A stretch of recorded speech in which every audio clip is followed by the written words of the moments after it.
What is going on, my Jets family? I want to thank you guys for tuning in to the Take Flight Spit and Fire podcast. Appreciate you guys taking time on your Monday evenings to be here. Now, I know how you guys are feeling. I get it. I get it. So, before we get into it, though, if I may ask, if you can please subscribe to the channel, you can do so by clicking on the bottom right corner and the logo right over here. It'll be much, much appreciated. So, my apologies for that. I'm going to put my phone on silent so it doesn't bother you guys again. Okay, so let's get into it. So, yesterday's game was not good. It was rough. It was tough to watch. Zach Wilson did not have a good game. He didn't throw any touchdowns. He threw 4 interceptions. Not all of those interceptions were his fault. I mean, one was a bobbled catch by Corey Davis. I mean, if you're not going to get the ball, you don't pop it up. Like, that's the one thing you don't do.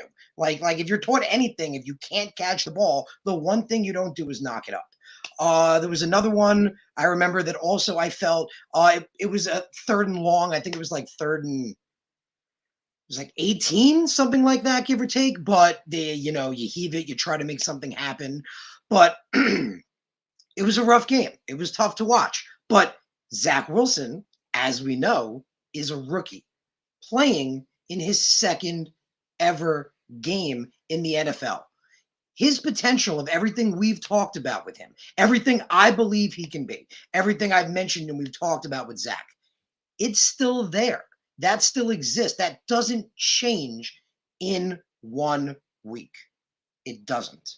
Now, the main things we've talked about with Zach, as you know, is as the coaches have all said about him, he's a big learner. He's an excellent learner. He's always, picking up the playbook, making, new reads, trying to understand why things are happening a certain way.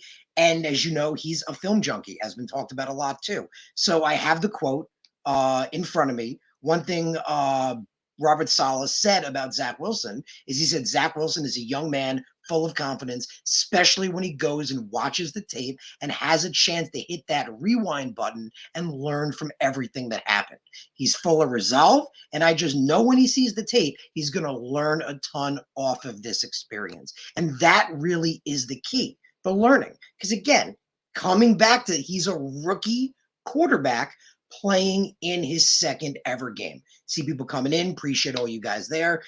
Was it a good game? No. It was an awful game. He played an awful game, but hopefully it's a learning experience. He learns what not to do, as we've seen, which is one of his best traits. Going to go back to that film, study it, figure out, figure out what not to do. And even more, when we talk about, with Zach Wilson, if he comes out, next week and has an unbelievable game and lights it up, it's going to go back to the way it was. Everyone's going to be saying he's great and all these great things. And all those people that you were hearing on Sunday saying, hopefully you weren't hearing bust, because anyone saying a quarterback's a bust after 2 games is out of their mind. Like, that's just insane. You may not think, he can be the guy, but to say he's a bust is just crazy. But even to say he's not the guy, there's not enough time yet. As I mentioned just earlier when we were talking about it, everything I felt about Zach Wilson is still real. It hasn't changed. All the potential we believed he had on Saturday is still there. That one game doesn't change it. Yes, like we said, it's a bad game, but hopefully it's a learning experience. And again, if he lights it up next week, all those people saying how bad he was and the Darnold 2.0s, which again doesn't even make sense because they're like as we've talked about, they're like 2 totally different quarterbacks. But it's just the easy, I guess, media line, the easy line to go to. Darnold 2.0.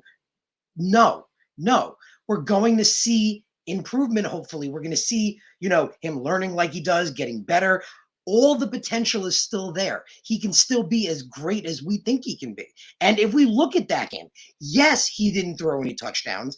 Yes, he threw 4 interceptions, but he had a quarterback rating of 37. If we look at Trevor Lawrence, the heralded prospect, the Messiah quarterback. If we look at the Messiah quarterback, he threw 1 touchdown and 2 interceptions, but had a QB rating of 37.2, almost the identical rating to Zach Wilson. Why is that? Well, that's because Trevor Lawrence's completion percentage was a joke. It was an absolute joke. Like, Zach Wilson's wasn't good. It was 57.58%. It was better than week one. So he did have a better completion percentage than week one. But Trevor Lawrence had a 42% completion percentage. He literally completed 14 of 33 pass attempts, and he only had 118 yards. Zach Wilson had 210 yards. So even though Wilson had no touchdowns and 4 interceptions, and Lawrence had 1 touchdown and only 2, they have almost identical quarterback ratings because as we talked about with Zach, there's so much more that goes into it. We talk about the percentage of the yards, but also not all of those picks were his fault. Obviously, what we obviously saw was a rookie quarterback trying to do too much. It was his first game in front of the home fans. I mean, against the New England Patriots, no less. I mean, and as we talked about, going back to being against the Patriots, all these things we're mentioning. We have a rookie quarterback. We have a rookie head coach. We have a rookie offensive coordinator. We expected this. We hoped this wouldn't happen. We hoped, but we kind of expected it.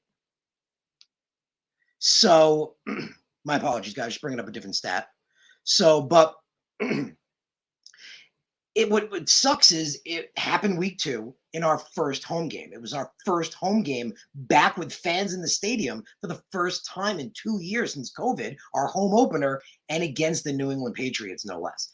That plays a part of it. Again, though Belichick has cheated plenty of times, he's considered a great football mind because he does know football, understand alignments, and the defense played extremely well, the Patriots defense. RD did too, and we're going to talk about that. But even though Zach Wilson had this bad game, we just compared it to Lawrence, even though, he had no touchdowns. It was very, very similar. And, another fun way to look at this, for example. So let's go back to 1998.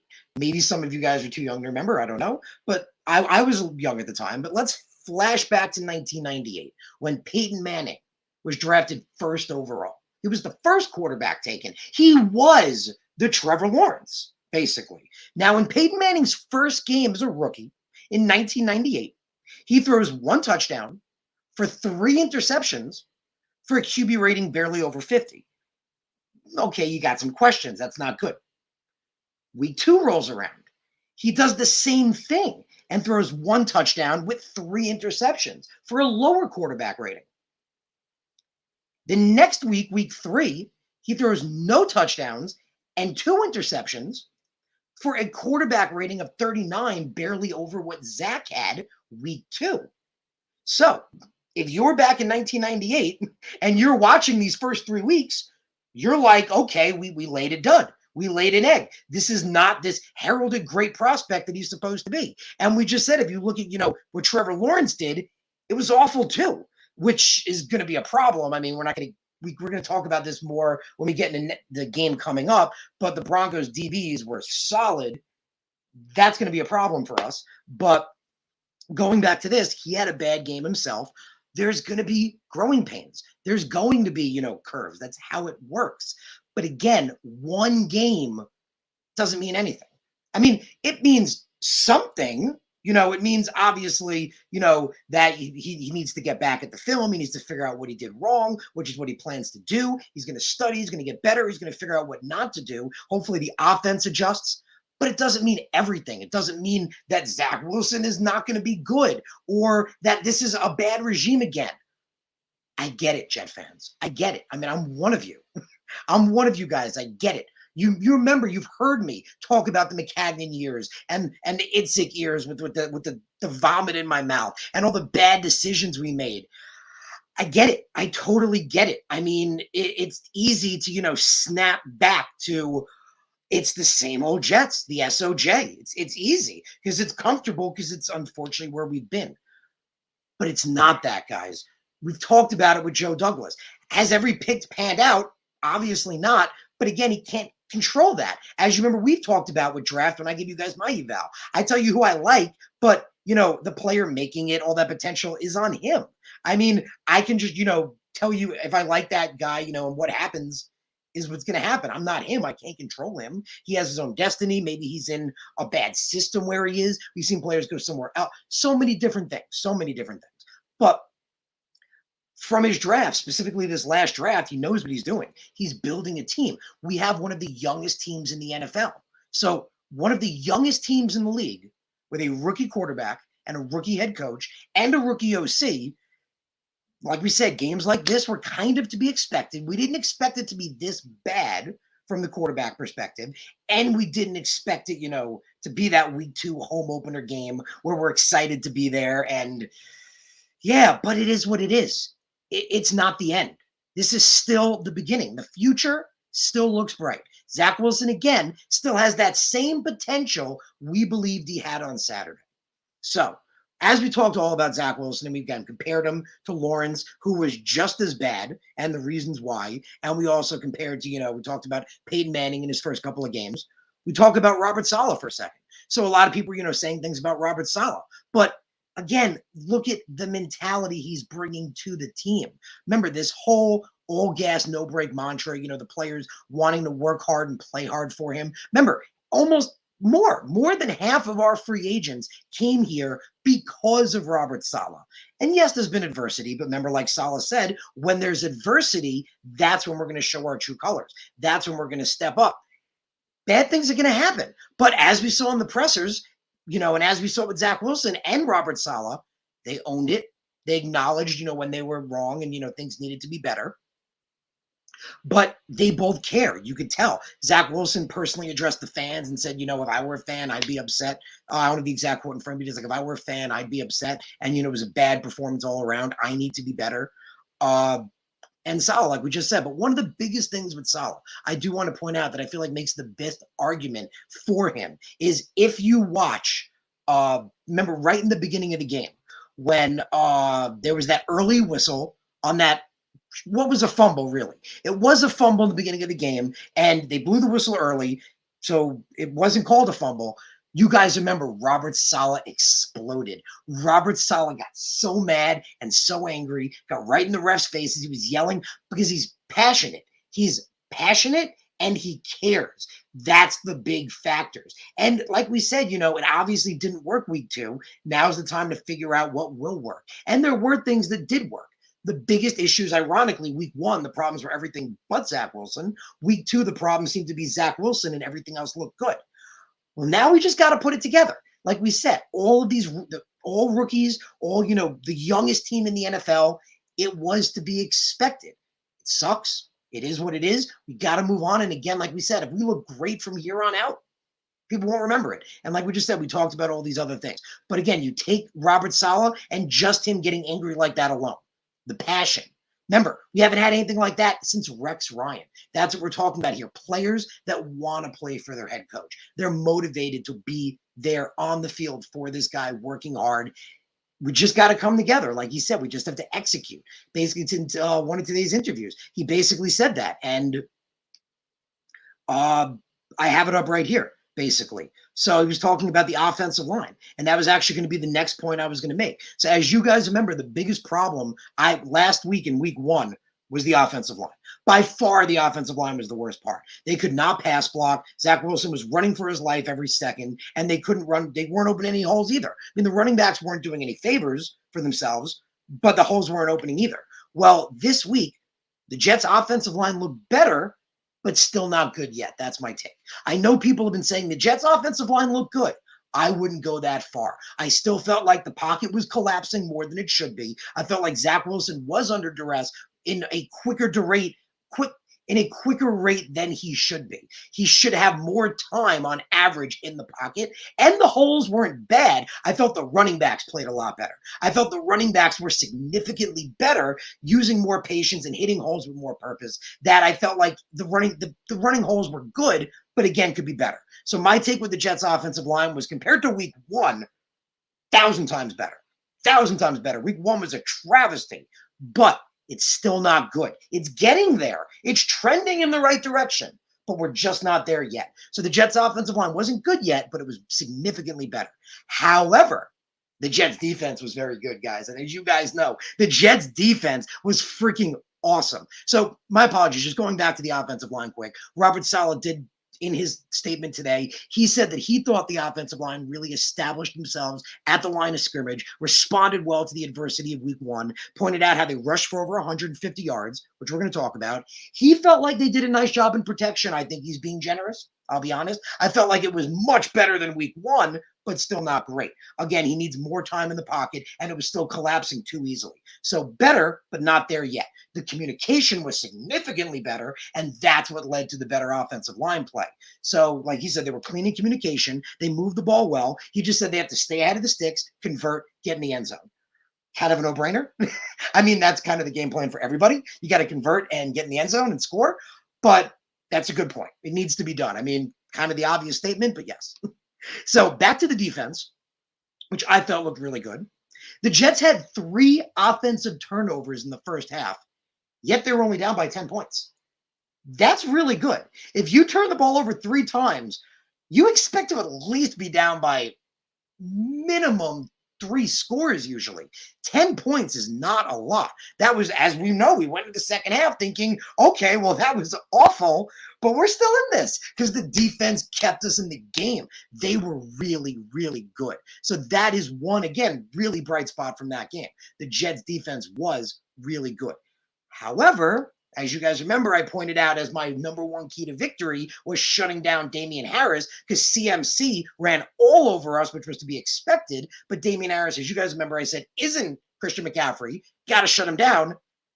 We didn't. I mean, he didn't look as good as McCaffrey, but as you know, he still had a lot of big yardage, a lot of big plays, and he had that one play, as everyone called him, beast mode, where he's like Marshawn Lynch 2.0, and that's more against our tackling, honestly. It's less him being a beast. We need to wrap dudes the hell up and take them down. So 2 weeks, running backs rushed all over us. Week 1, CMC rushed all over us. We lost. Week 2, Damian Harris rushed all over us, had that beast mode quote that they were talking about on ESPN. We lost again. So if we're going to start winning from here on out, we have to stop the run game. That is a huge, huge factor. That's a similarity between week 1 and week 2. They ran the ball against us. We need to stop it. Between the committee of their running backs, they had over 100 yards. So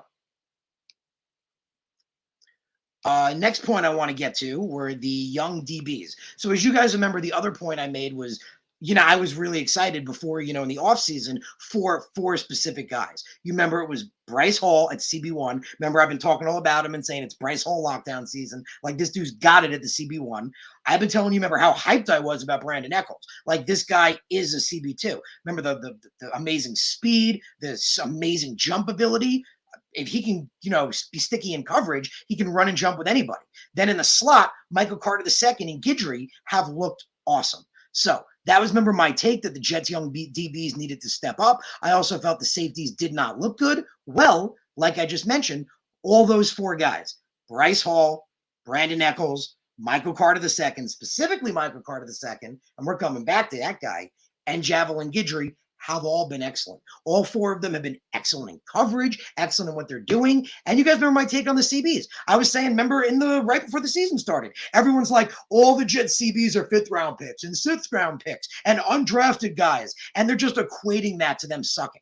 Well, they haven't played yet together. Remember, that was my big take. Like, well, maybe they'll suck, but I loved their potential. Remember, those 4 guys specifically I was really excited about, and all of them have been excellent. All 4 of them have been lighting it up. Hall and Echols on the outside, Carter II and Guidry on the inside have been unbelievable. So that is one bright spot, as I hope for, and I love the potential of that room. It's living up to it. Our young DBs look really good. Marcus May also had a big bounce back game. You guys remember my other take, if you check it out from the first game. I wasn't impressed with him. He had a low PFF grade. He had a couple of good tackles, but looked horrible in coverage. Played a lot better, had a sack in the game. So that was key, especially because, we're without Joyner right now. But I said I was coming back to Michael Carter, and I got a emerging star alert for you guys right now. Michael Carter has emerging star alert written all over him. So as you guys remember, week 1, Michael Carter was, again, one of the best bright spots of the defense. The rookie taken in the 6th round was one of the, I believe he was either 5th or 6th. Now I'm questioning it. I'll have to look it up. He's either 5th or 6th. But in week 1, he was the only New York Jets guy in defense, period, to get a pass defense. He had an excellent pass defense, and he had 5 tackles in that game. Well, week 2, Michael Carter II had another really good game, this time being second on the Jets with 8 tackles and had a TFL this week. So Michael Carter II, emerging star alert. Keep your eyes on this kid. He was excellent week 1. He was excellent week 2. Not saying Javelin Guidry doesn't look good. Guidry's been very good on the field. And Guidry, you guys remember my take. My take was everyone's so worried about CB2, they forget how great we are at slot corner. You guys remember? Check it. I said that. You guys remember months ago. I said we are excellent at slot corner and people don't realize it. Well, now they're realizing it. And again, I thought Guidry would be the main guy, but Michael Carter II is really lighting it up. So emerging star alert on Michael Carter II. Next, we have our Jets running backs. And as you guys remember, my take for the Jets to win was they needed to show because they didn't do it week 1. Week 1, they were awful. They had a combined rushing of 45 yards for the whole game. It was absolutely awful. Well, week 2, they showed specifically Michael Carter, the other Michael Carter, and Ty Johnson. So we said the Jets only had 45 rushing yards week 1. Well, week 2, they had 152. And remember, that was like what Robert Saleh pointed out in testament to the Jets' offensive line. They rushed for 152 yards. Now, in my opinion, as I mentioned before, I think that was more of a testament to the running backs. I think Michael Carter, not the second, the regular Michael Carter, the running back from UNC, really stepped up and had a really good game.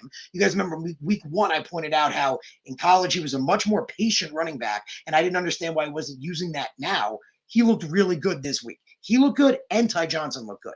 Michael Carter had 11 carries for 59 yards, averaging 5.4. Ty Johnson had 12 carries for 50 yards, averaging 4.2. Tevin Coleman had a good game too, averaged 4.8, but Michael Carter and Ty Johnson were doing so well.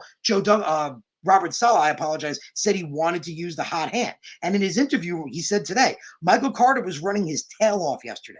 He said, this system has always been designed about giving the ball to the hot hand and letting it roll. He said, I felt that all 3 backs showed up to play, but hats off to Michael Carter. He was electric. And man, he was. So Michael Carter, you guys remember all offseason, I was saying, I think Ty Johnson looks really good. I think Tevin Coleman has potential. I like LaMichael Pirine, but Michael Carter was my guy. I'm like, this guy could really be special and take over that committee. So he had a damn good game. Ty Johnson also had a damn good game. And Tevin Coleman also had a really good game. But again, because Ty Johnson and Michael Carter did so well, he was limited on his carries. Now, because we're talking about bright spots to get ourselves psyched up, how about Braxton Berrios, guys? So, yes, on the quick negative, Corey Davis was shut down. Corey Davis was targeted 5 times.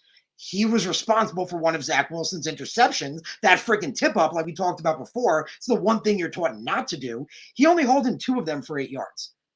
But because of that, the Jets' leading wide receiver right now is Braxton Berrios, not Corey Davis. I agree that's not good. It should be Corey Davis. But it is also exciting for Braxton Berrios, specifically because it does appear as of right now, because we thought Jamison Crowder was coming back. Jamison Crowder did not come back. So far, over 2 weeks, Braxton Berrios has been Zach Wilson's favorite target. He's been targeted a team-high 18 targets, and he's hauled in a team-high 12 receptions for 124 yards, the most right now on the Jets. And for what it's worth, his catch percentage is higher than Corey Davis and higher than Elijah Moore. So again, we want Corey Davis to be the guy. And when Jamison Crowder comes back, he's going to play a major role too. And we want Elijah Moore to also be the guy. But as you guys remember, my take has always been, we're Jet fans, right? We're Jet fans first and foremost, right, guys? We want our team to kick ass and win. We want our team to win and be good. If Braxton Berrios can be the guy and him and Zach Wilson develop a chemistry, and again, over 2 weeks, he's the Jets' leading receiver, I'm cool with that. I'm cool with that. Whoever wants it. Remember, that was my challenge. You guys remember that in the preseason. I said, other than Zach Wilson, whoever wants it, come get it. Remember, I said, undrafted guys, I don't care. If you want it, step up and be the guy. It was one of the reasons I was behind Keelan Cole. Remember, everyone was all upset about Denzel Mims. I was like, well, Keelan Cole looks to be looking pretty good. If Mims wants to be the guy, awesome. But what's wrong with Keelan Cole? Let's see if he can be the guy. So Braxton Berrios right now is lighting it up. And as we just said, he's Zach Wilson's favorite target. So when Jamison Crowder does come back this week, it'll be interesting to see if that changes. But him and Berrios really have a nice chemistry right now. Also, Elijah Moore played a lot better. As we know, that first week, it was bad. Elijah Moore ended the game with negative receiving yards. It was really, really bad. He only called in one of his catches. Well, in this game, Elijah Moore hauled in only half, but 4 of his 8 targets for 47 yards. It's not great, but it's progress. Again, that's what we're talking about, guys. Going back to the Zach Wilson point.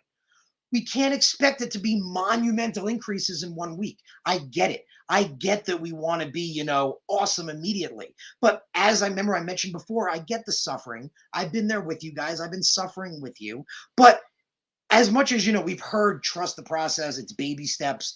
It really is. That's the point, though. Unfortunately, it weren't steps in the right direction. It's kind of like building a bridge. If you build a bridge out of a shit foundation, it doesn't matter how nice a bridge you build. That sucker's going down. Like, people are dying on that bridge.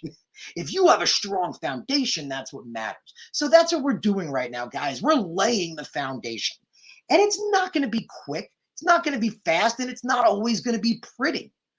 But once that foundation is laid, then you can build your bridge, baby. I don't know if that was English. Once that foundation is laid, you can build your bridge. And you can build your bridge however you want to build it because you have a strong foundation. And that is what matters the most. So, a few things I do want to point out is CJ Mosley also had an excellent, very good game, which was a big thing to point out. He did not have a good week 1. As you guys remember, he had like a 20-something PFF rating, had a couple of really bad reads in pass coverage, and didn't have a lot of tackles. Well, in this last game, he led the Jets with 10 tackles altogether, double digits, the only one with double digits. He had, my apologies, I'm looking at the Panthers. I'm like, wait a minute. Here we go. He had 3 total tackles, the only one with that, and he had a pass defense. So hopefully as well, he's hopefully trending in the right direction. So I see you guys in the comments. I appreciate all you guys. Appreciate every single one of you. Zachary's here. Zachary's like, what's good? I'm good, man. I'm happy. I mean, I'm not happy about Sunday's performance, but like we've been talking about, it's expected. It sucks. It is what it is. We just got to keep moving in the right direction and just keep doing the right things. Like Kevin says, Zach is really going to be fine. I'll go on a limb and say that'll be his worst game. Robert Saleh pretty much said the same thing, Kevin. You're not that far off. And if I can, I'm going to bring it up quick. This was it. So Robert Saleh's message to Zach Wilson after the game was, believe in yourself. Shake this one off. I promise it won't be the hardest game you'll ever play. Pick yourself up and get ready for the next one. So, yeah, it could be his worst game, but he's going to be in a lot harder games. He's going to have a lot more competition.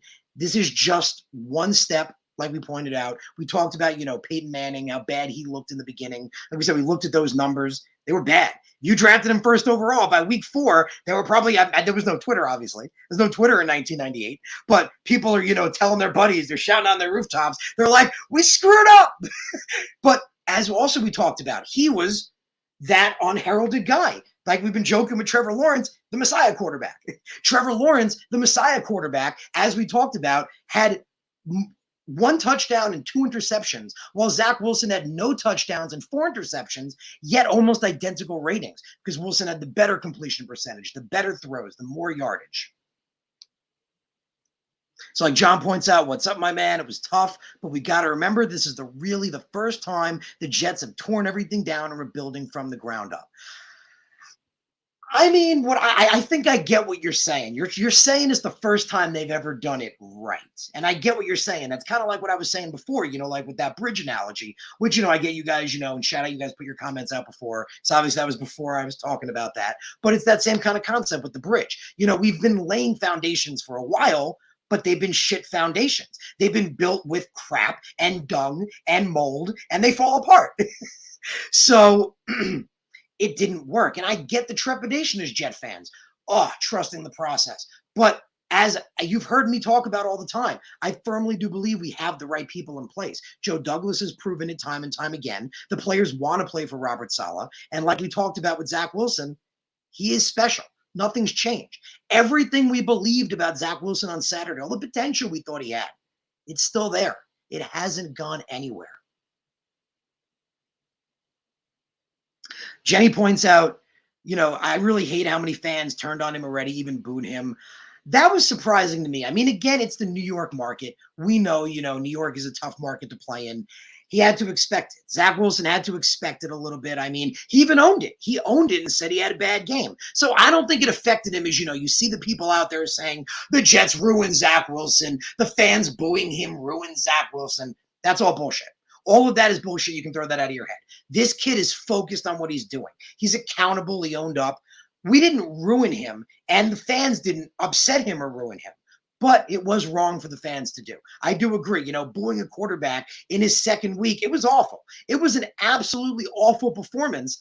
But again, it's a rookie quarterback in his second week. All that potential we thought for him, it didn't just go away. It's not like he throws all these interceptions and we're like, oh, it's not him anymore. He's not the guy. It's not like, again, Sam Darnold in his third year or in his fourth year. If he's still doing it, then that's different. And I've said this so many times. You guys know I've said it till I'm like blue in the face. I think it really comes down to people having the wrong mindset. They're still coming at it from that Sam Darnold way. The shit or get off the pot, which was true with him. We reset to a rookie mentality. We just talked about Trevor Lawrence, the Messiah quarterback. The Messiah quarterback being just as bad, if not worse. He threw for barely over 100 yards with a 40-something completion percentage. The Trevor Lawrence, the Trevor Lawrence. So it is, I believe, pretty crazy for fans who have booed already. If you booed, I ask you, to take a look and reevaluate and realize, everything we're talking about here. It's not over yet. And the one thing, though, people are worried all the booing shaked his confidence. I would just throw that out again. Don't worry. Don't be worried about that. Throw that out. That's not the case. He's not going to be shaken by that. Kevin says, I think we have the youngest team in the league. I think we're like second youngest. Don't quote me. I remember seeing it from like somebody said we were the youngest, but then there was a correction from like ESPN or something where we're like the second youngest or like tied for the second youngest. I mean, don't get me wrong, it's still freaking young.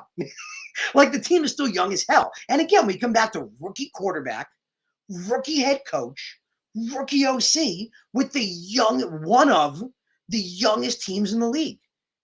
It's kind of to be expected. It sucks. Again, the timing, the first home game, fans back in the stadiums like we talked about, against the Patriots, no less, it sucks. But Zach Wilson, like we talked about, has still got all the potential in the world.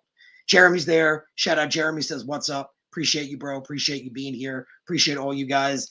Kevin points out he remembers 98. 98, good timing as we were heading to Denver. Man, that was it. Bro, that was our timing. Like, man, we had Vinny Testaverde at the helm. Things were looking good. Like, oh, man. You had Wayne Corbett, obviously, in the slot. You got guys, I think Keyshawn Johnson. Yeah, he was still on the team because he was drafted in 97. Man, that was a talented team. So that was some exciting stuff. Obviously, John Elway takes the cake and beats us in the championship. But it's all good, man. Our time is coming. And like we said before, nothing's changed. Nothing's changed. People saying, all the same way you felt about Zach Wilson Saturday, just how bright you felt our future is, nothing's changed. Everything's still the same. Like Jeremy points out, our lockdown CBs, we talked about all them. Yeah, my man. Kevin points out, loves Zach's attitude. He will learn 100%, like Saleh said. That's one thing. Remember, the nonstop thing we've heard about him. When they talk to Robert Saleh, when they talk to Mike LaFleur, whoever they're talking to, the one nonstop thing we've heard about Zach Wilson, Joe Douglas, they always use the word learning. He's always learning. He's always getting better. He always wants to know why something went wrong. And he, I don't know why I had a brain fart in my second thing. That's funny. But he's always learning. Oh, and he's a film junkie, as we know. Brain fart. He always studies film, as we know. I pointed out, back in the pro days, remember in his pro days, like, all I do is football. Remember, he's like, all I do is eat, sleep, and breathe football. Like, I don't do anything else except football. Remember, that's what prompted people to freak out at Trevor Lawrence. You guys remember when Trevor Lawrence was like, I love football, but I do other stuff too. And people were like, like Zach Wilson said, football is life. It was because of that. So he's got the attitude, man. He's dedicated. He's willing to learn. Like Saleh said, this is a learning experience. It's a kick in the nuts, but it's a learning experience. And for the fans, it was discouraging. It was our first home game. I get it. But again, guys, don't regress back to that same old Jets. Because again, if it's same old Jets, that means we have bad people in place making bad decisions with a quarterback that doesn't have potential. That's not true. So it's not same old Jets. Kevin points out it's reading defensive issues. Yeah, 100%, man. I mean, we've talked about all the time. I mentioned with Mims getting hurt last year, Elijah Moore being banged up in the preseason. It's an infinitely higher level of speed going from college to the NFL. I've talked about it. Remember with offensive linemen. I say, that's why NFL ready to go offensive linemen go as high as they do, because edge rushers, pass rush in the NFL level is at an infinitely faster and more aggressive rate than at the college level. Most linemen aren't ready for that. And as we've talked about, that's why I feel linemen are the one position that people don't rush players out in, because that's where they can develop bad habits because of how different it is. It's a massive transition from college to the NFL. So there's going to be issues. There's going to be bumps in the road. Like we talked about with Peyton Manning. If you drafted him first overall by week 4, whew, man, you're sweating bricks. I mean, I'll just do the math quick. By week 4, Peyton Manning in his rookie year has thrown 11 interceptions and only 3 touchdowns. That's it. 3 touchdowns and 11 interceptions. So you're sweating some bricks. There's some brick sweating. But again, as you saw, like with that, it doesn't mean anything. This is all trending in the right direction. That's how it's going to work. Like Jenny points out, same thing. Bad timing for a real bad game. Just exactly that, guys. We talked about, the rookie, all the rookie aspects, the youngest team in the NFL. It was just bad timing. Games like this were to be expected. We're going to go from here. But it was a real kick in the nether regions because it was a bad timing. But like we just talked about, like Jenny says, encouraging to see the other areas. We talked about Elijah Moore stepping up. The running backs looking really good. The offensive line looking better, not good. Remember, that's my take. Some people are saying the Jets' offensive line looks good. I'm not there yet. The Jets' offensive line looks better, but I wouldn't go as far to say good yet. They're definitely trending in the right direction because they're a million times better than week 1, because week 1 was a train wreck. But again, you guys remember we talked about it, that the running backs did a lot more of the work. I thought the holes were good, but the running backs were excellent this week, especially Michael Carter and Ty Johnson. They look like an excellent duo between the two of them. They were excellent. So appreciate all you guys. Appreciate Jeremy. Points out, exactly, Michael Carter, Bryce Hall, Eccles, Becton, Guidry.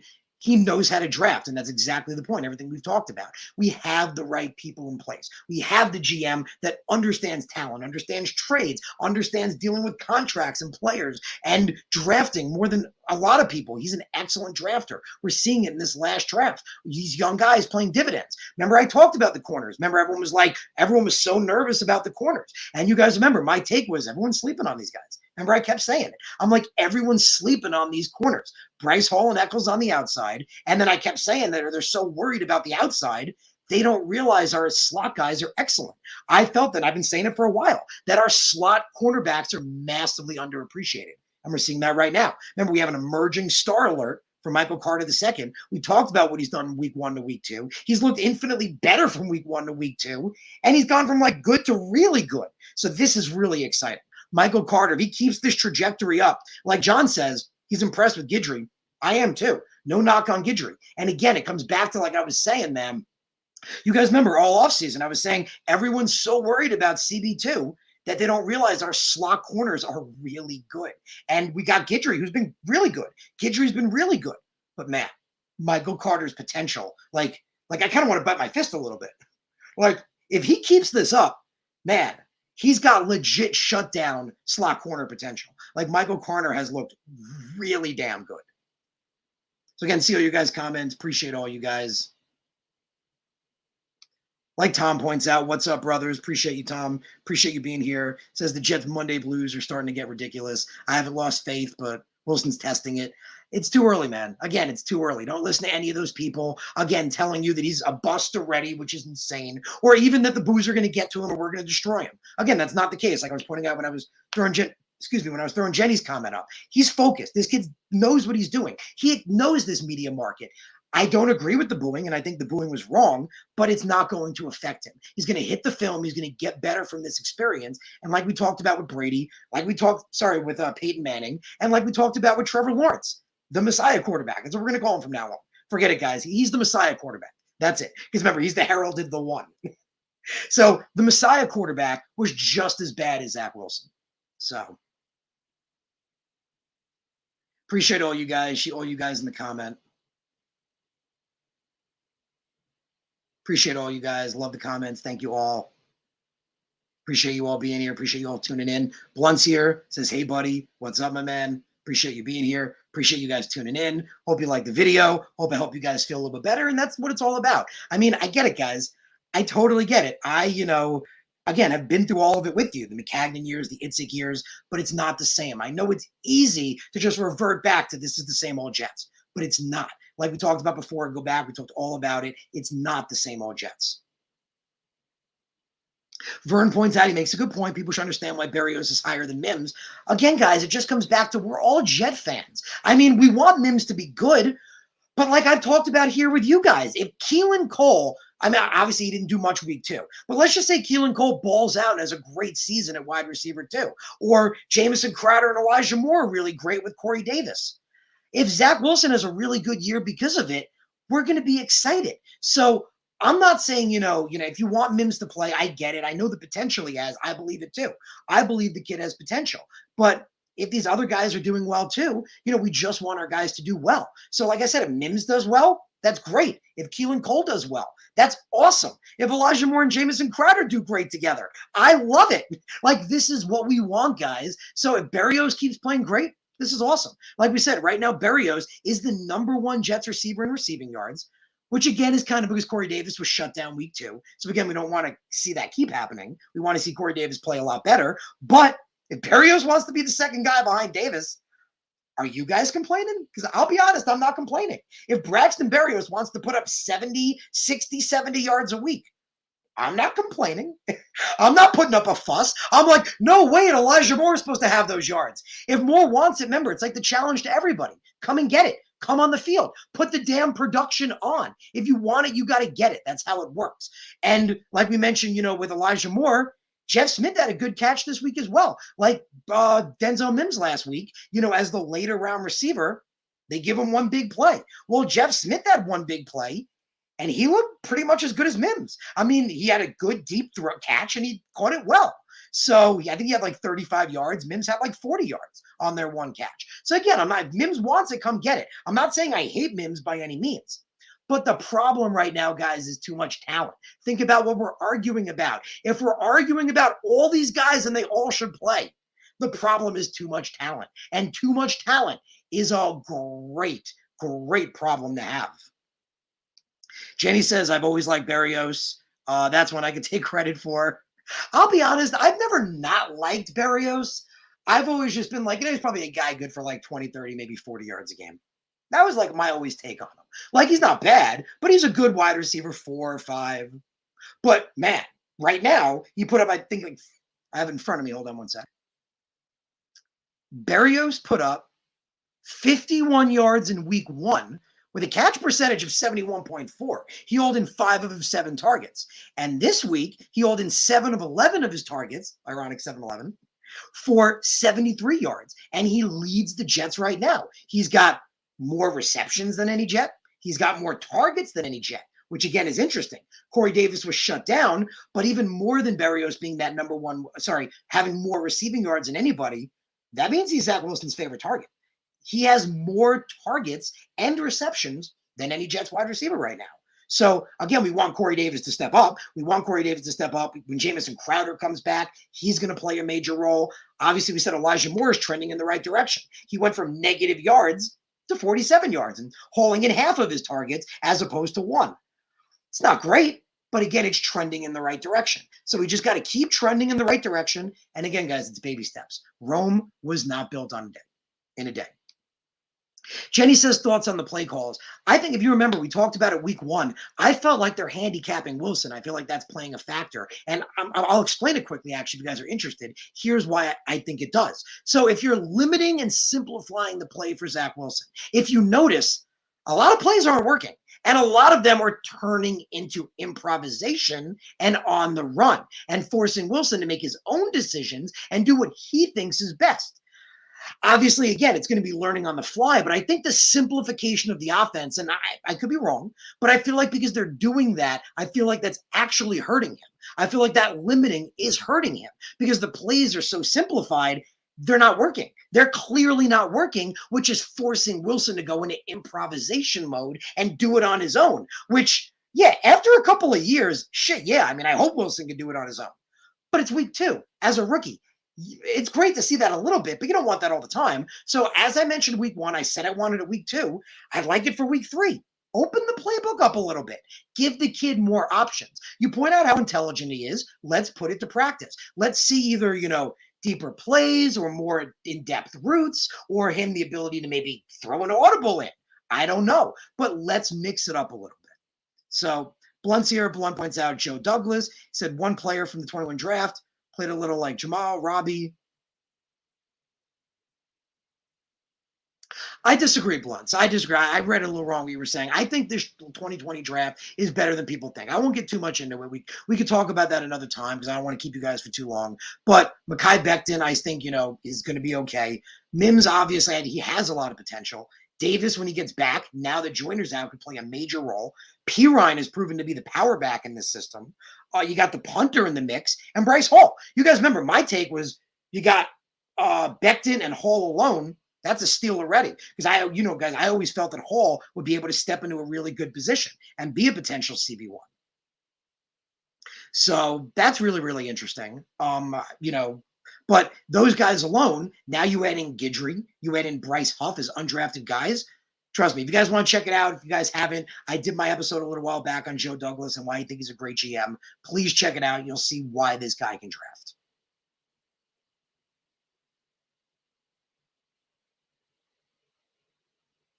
Jets gang is here. Appreciate you. Appreciate all you guys. Yeah, I appreciate all you guys in here. So I appreciate all you guys. Appreciate all you guys tuning in, checking out, making your comments. Very appreciated. So again, like we talked about, this is still our future. Our future still looks bright. Nothing's really changed. So I appreciate you guys tuning in. If you guys haven't, I can appreciate if you can please subscribe to the channel. You can do so again by clicking on the logo right over here in the bottom right corner. I would definitely greatly appreciate if you guys can. So again, thank you guys for tuning in. I hope you enjoyed this edition of the Take Flight Spit and Fire podcast, and I will see you guys later in the week for the breakdown into the Broncos game. Thank you for tuning in.